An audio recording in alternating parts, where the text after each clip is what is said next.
Hello there. Welcome once again to Living on Purpose. My name is Fola Daniel also known as Fola Daniel Speaks.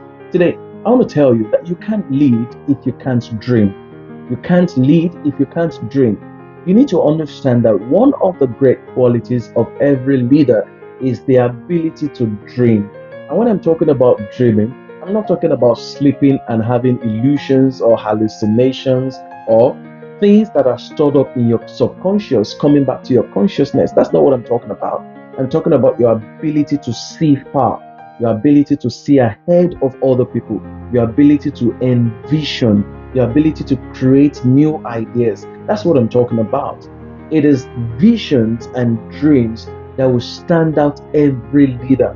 I've seen situations where a leader will be posted to an organization or a particular branch of an organization to do something, and that leader will just maintain status quo throughout their stay. But another leader will be sent to that same place and will transform the entire place within a few days, within a few weeks, within a few seconds. And some of those things that that leader would do to transform the place is just an idea that seems insignificant. And there are times when the ideas will be products of deep thoughts. You can tell that this person thinks, this person dreams, this person imagines, or this person envisions.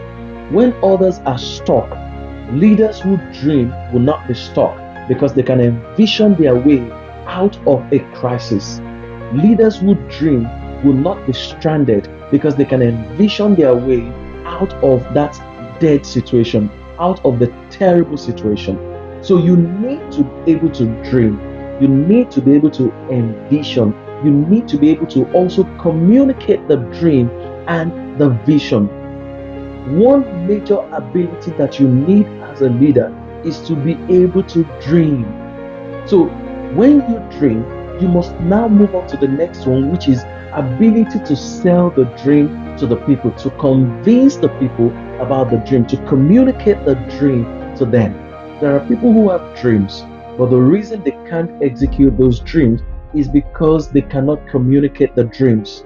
There are people who have dreams, but the reason the dreams never happen or never materialize is because they want to force the people or coerce the people to be a part of the dream. Rather than coercing them to be a part of the dream, what you need to do is to show them their roles in the dreams and how they're going to contribute to the overall success. But if you cannot dream as a leader, you have no responsibility leading people. It's very important for you to work on your capacity to envision. Sometimes new dreams, new visions, new ideas. That's how you bring life to an organization. That's how you get people excited. People want to see something new, something different. You can't be the same way for 10 years, 15 years, 20 years, and nothing is changing. You shouldn't even be the same way for up to 2 years, and there's nothing new. As a leader, you must be able to dream because when you dream, you also give your followers the capacity to express their gifts, their talents, their resources. It is your dream that also gives new responsibilities to other people. So every leader must work on their capacity to dream. Every leader must work on their capacity to imagine things. I'm not talking about just dreaming for the sake of dreaming. I'm not talking about just dreaming to show that you can be grandiose or you're creating something that looks magnificent just to show off. That's not what I'm talking about. I'm talking about dream that will give people a new sense of purpose or a renewed sense of purpose. I'm talking about the kind of dream that helps people to find the meaning for their lives. I'm talking about dreaming such that when you now begin to execute it, people are going to realize this is what I was supposed to be doing all along, or this is where my skill set is. It's just that I've never found anybody to help me harness the dream. So, your dreaming is not just for the sake of dreaming, it's going to solve a problem, it's going to improve the lives of people, and it's going to help them find meaning.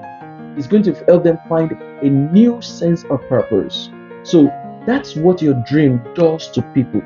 You will notice that when you go to organizations where the leaders are dreamers, people want to stay. because there's a sense of responsibility, there's a sense of purpose, there is something that allows people to express their giftings from time to time. But if you don't dream, you will even kill the people. You're not only killing yourself for refusing to dream or to envision, you are killing the people that you're leading. Because there's nothing that when you hear deep calls onto deep, one of the kinds of deep that will call onto deep is a vision yearning for the expression of the gifts that the people carry. So the people that you are leading, one major thing that will change their lives is the vision that you have. Another thing is that as a dreamer, you can preserve the destiny of the people that you're leading. If you don't know how to dream, you would not know how to preserve the destinies of some of the people that you're leading. There's some people who will be carrying gifts around. They will have a skill set that you will not be able to harness. And if you can't dream to harness the skill set of the people that you're leading, they will find somewhere else to go. Those are the people that are smart anyway. The ones that are not smart will stay there and they will die with their skill set. But the ones that are smart will go to another place where the leader is a dreamer and can harness their skill set. So please bear in mind, if you're going to be a leader, you cannot do it without dreaming, envisioning, imagining, to give a renewed sense of hope or a renewed sense of purpose to the people that you are leading. A leader has to be a dreamer. Thank you. Please head on now to www.youtube.com/Fola Daniel Speaks.